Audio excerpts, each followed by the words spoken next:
Hello hi viewers, welcome to Veni Beti tips cooking. ఈరోజు ఈ వీడియోలో చిన్న కాకరకాయ ఫ్రై ఎలా చేయాలో చెప్తానండి. సో ఫస్ట్ టైం మా ఛానల్ చూస్తున్నది please subscribe the channel, like the button అండి. సో ఇలా కాకరకాయలు తీసుకొని కొంచెం సమ్మర్ కదండి వాడాయి.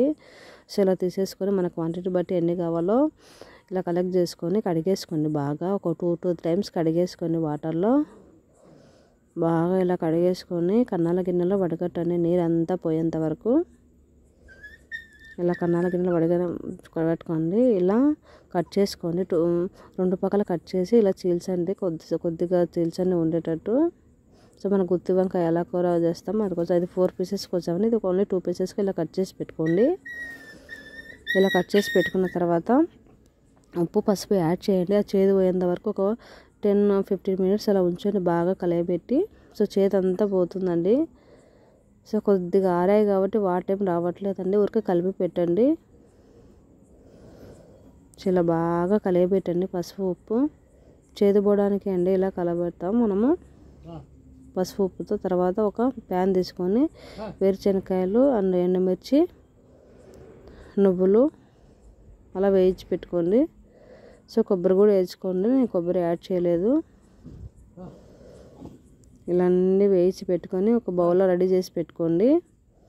సో పుట్నాల పప్పులు కూడా వేసుకోవచ్చండి, నేను యాడ్ చేశాను. సో మళ్ళీ అదే ప్యాన్లో ఆయిల్ వేసేసి ఇలా వేయించుకోండి. ఉప్పు పసుపు ఒక 15 minutes తర్వాత ఇలా వేయించుకోండి. చెప్పాను కదండి, అవి కొద్దిగా వాడగలిగాయి కాబట్టి నేను పిండలేదు. లేకపోతే ఫ్రెష్గా అయితే మనం పసుపు ఉప్పు యాడ్ చేసిన తర్వాత ఇలా గట్టిగా పిండితే వాటర్ వచ్చేస్తుంది, అప్పుడు చేదు పోతుందండి. సో వాడగలిగాను, నేను చేయలేదండి. ఇలా బాగా వేయించుకోండి మగ్గే వరకు. కొద్దిగా చూడండి అయిపోయాయి కదా, ఇవి తీసేసి పెట్టుకోండి. ఇలా అన్నీ రెడీ చేసుకోండి. రెడీ చేసిన తర్వాత ఇవి చల్లారేలోపు మనము మసాలా రెడీ చేద్దామండి. సో నేను ఇది రోజు రోట్లో ప్రిపేర్ చేశానండి. ఫస్ట్ ఎండుమిర్చి యాడ్ చేయండి.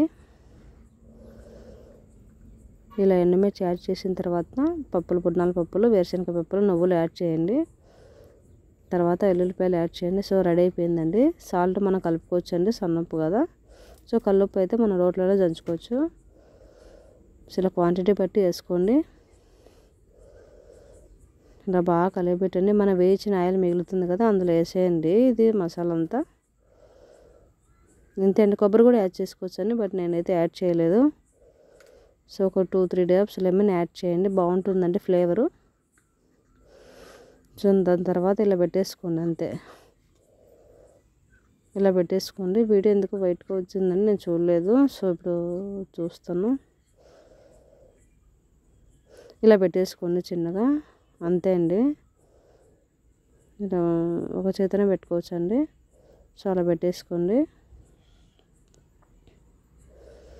ఇలా పెట్టేసుకోండి అన్నిటికీ. ఇలా పెట్టేసుకోండి అన్నిటికీ.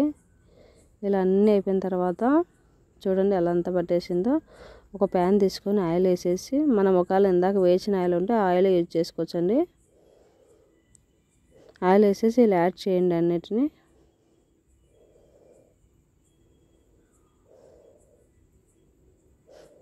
అండ్ చూడండి మగ్గాయి. సో మనం షుగర్ కూడా యాడ్ చేసుకోవచ్చు, నేను షుగర్ కూడా యాడ్ చేశాను. అలా కలయబెడుతూ సిమ్లో చేస్తూ ఉండండి, బాగా మగ్గుతుందండి. చూడండి మగ్గుతూ ఉన్నాయి. బాగా ఆయిల్ తక్కువ వేసాము, ఆల్రెడీ ఆయిల్ ఉంది కాబట్టి ఆయిల్ తక్కువ వేసాము. అలా కలిపెడుతూ ఉండండి మధ్యలో మధ్యలో సిమ్లో పెట్టి.